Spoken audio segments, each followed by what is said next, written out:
Friends, நான் மஜித் பேசுகிறேன். இப்போ நம்ம பார்க்குற இந்த டெல்லு தானே, டெல் லேப்டாப்பு. டெல்லில் வந்து லேட்டிடியூடுன்னு சொல்லிட்டு ஒரு செம்மையான லேப்டாப்பு. i7 11th ஜென்ரேஷன், அதாவது 11வது தலைமுறை சார்ந்தது. Latest model, 16 GB RAM, 512 GB SSD, touch screen. So வேறு லெவலில் இன்டெல் கிராஃபிக்ஸ் அது இதுன்னு வந்து தரமாக இருக்குது பஸ் இது. ஸோ 11th ஜென்ரேஷனு அப்படியே டேபாக கூட யூஸ் பண்ணிக்கலாம்.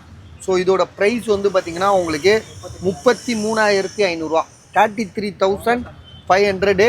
கம்ஃபர்டபுள், கொஞ்சம் சின்ன சைஸாக இருக்கும், ஆனால் பட் பயங்கரமாக வேலை. 14 இன்ச்சஸ்ஸு, இங்கே பாருங்கள் இதுதான் இல்லையா, 14 இன்ச்சஸ்ஸு. ஸோ இதோட ப்ரைஸ் வந்து பார்த்திங்கன்னா செம்ம கம்மி தான், 33,500. i7 11th generation. 11th உங்களுக்கே தெரியும், இப்போ 13 வரையும் வந்திருக்கா.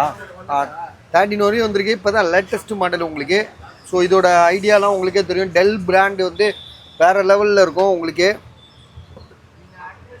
ஸோ இன்றைக்கி ஆன்லைனில் இது எவ்வளோ இருக்கும், இதுவும் 1.5 லட்சம் தானா, 1.5 லட்ச ரூபா பாஸ் இது. ஸோ இதோட விலை நம்ம 33,500 தான் கொடுக்குறோம். டெல்லு i7 11th ஜென்ரேஷன், 11வது தலைமுறை சார்ந்தது. செம்ம கண்டிஷனாக இருக்குது. 33,500, அதாவது 33,500. ஒரிஜினல் டெல் சார்ஜரோட பக்காவாக இருக்குது. கம்ஃபர்டபுள் சார்ஜர்லாம் இல்லை, டெல் சார்ஜரு. ஸோ வேணுன்றவங்க உடனே கால் பண்ணுங்கள்.